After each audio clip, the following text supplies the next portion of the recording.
It's winter time here on the homestead. We're just going to have a little chat. So stay tuned.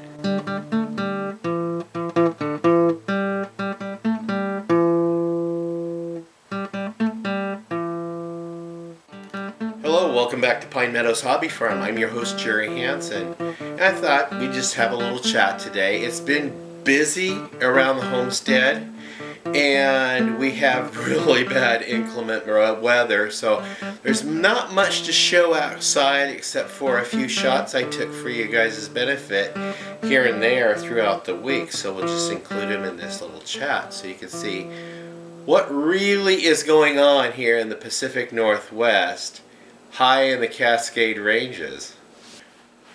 For one thing, we've had some serious snow. I'm talking 100-year unprecedented snowfall here in the Pacific Northwest. Snowstorm came in 2 days in a row, piled a lot of snow on us in just a short period of time. Now I know some of you, was about 18 inches is not a whole lot of snow, but this snow is different. This snow was really wet, therefore it was really heavy and slick. The driving conditions out on the road, when we could get out the driveway, were, to say the least, a little hazardous. We encountered, just half a mile up the road, I encountered like 5 or 6 cars spun out blocking the road, so I had to turn around and go back the other way. So by the time I got done with my errands, the mess was cleared up, so I was able to bring the same route home. Day before yesterday, I got up and I was concerned about the heavy snowfall because I noticed that the snowflakes were just absolutely huge. And I noted they were a little bit more moist than we're accustomed to.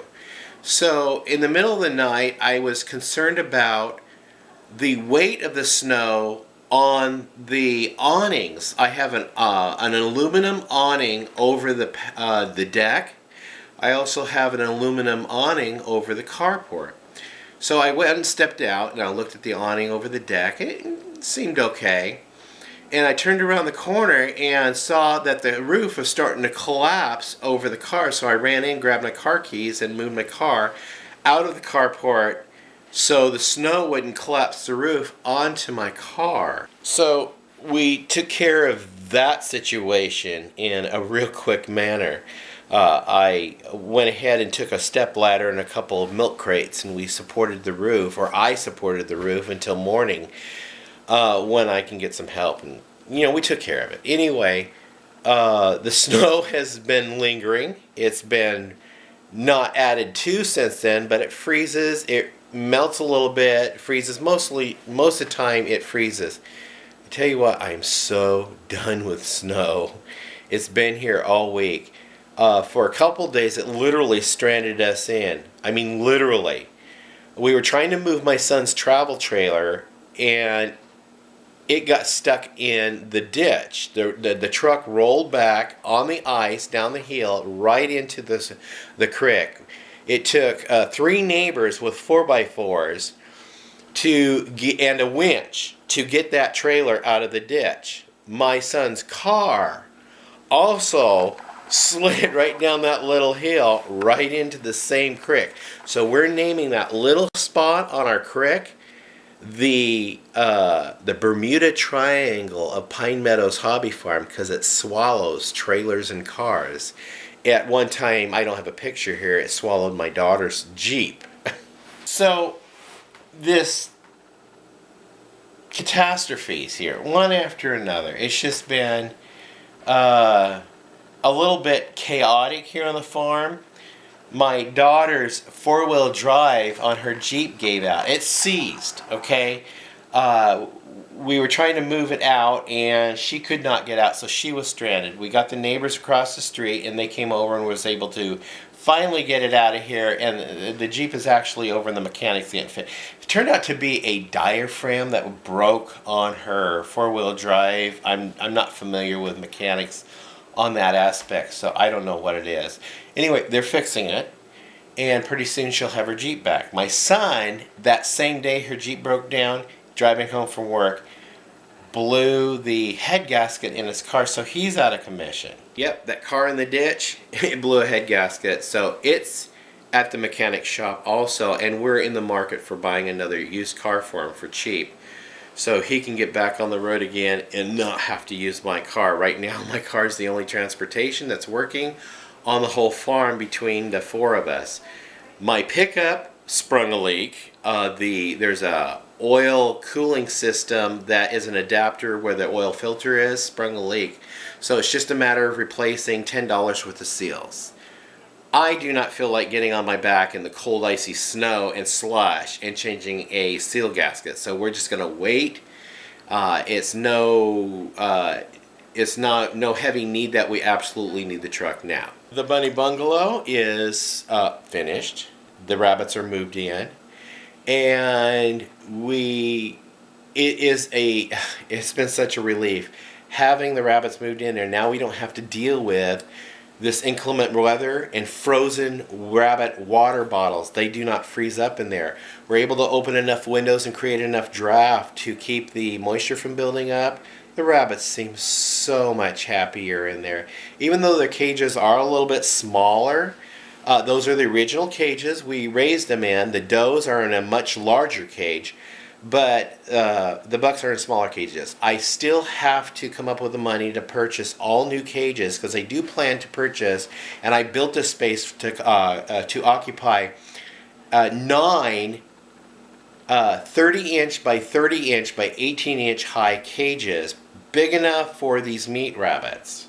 I also want to give you guys a heads up that poop collection system I installed that I showed on the bunny bungalow, moving in the rabbit series, that's actually not the final poop collection that I originally designed for the system. That was just a system I put in place that was available, and in short order I needed to get the rabbits moved in, and thank God I did, because the roof collapsed under the weight of the snow over the quack shack, and if the rabbits had been in there, it would have been catastrophic on the rabbits. So I moved them in there just in time. So let's revisit that bunny bungalow. I want to clarify something here.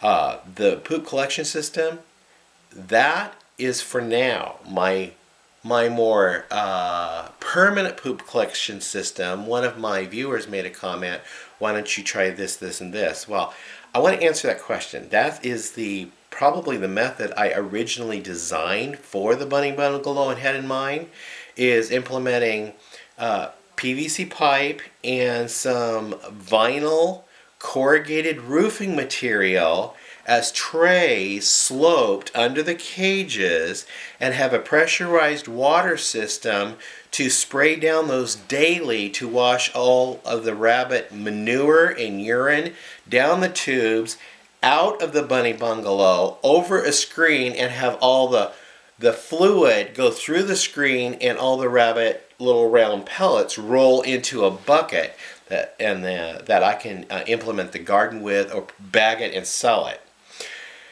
And that's what I originally designed for it. I just didn't have the time, I didn't have the materials, and I did not have the funds to be able to build it. So the vacuum cleaner system, that's my poop collection system for now, which still works. I'm collecting the poop and the wood chips, and I get to spread it as mulch over the garden. So between these catastrophes and these future plans, there's other things coming up on the hobby farm. So just stay tuned. We're in the winter time, the dead of winter. I still plan on doing some in-house improvements that I really want to show you guys. There's some interesting things I'm going to be working on, and I'm going to save those for a surprise for a later date, so stay tuned. I'm your host, Jerry Hansen, here at Pine Meadows Hobby Farm. We're a modern homestead tucked away in the Cascades of the Pacific Northwest. I'll see you guys in another video. Stay safe and stay warm. Bye-bye.